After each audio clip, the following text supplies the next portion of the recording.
Campo Vicente Lim, Calamba City, Laguna.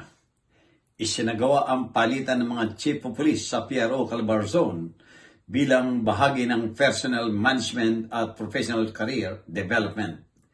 Tiniyak ng Police Regional Office PRO 4A Calabarzon sa pumuno ni Police Brigadier General Hansel Marandan, ang Regional Director, ang maayos at epektibong pamamahala sa mga Chief of Police sa rehiyon. Isinagawa ang palitan ng mga hepe bilang bahagi ng regular na proseso ng organisasyon at isang mahalagang hakbang sa pamamahala ng tauhan ng naglalayong isulong ang professional growth of career development at mga opisyal ng kapulisan.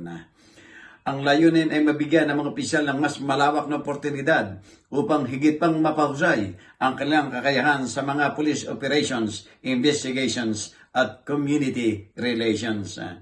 Ang realignment ng mga opisyal ay isang estratehikong hakbang upang lalo pang mapalakas ang paninindigan sa seguridad at mapatas ang antas ng paglilingkod sa mga mamamayan ng rehiyon.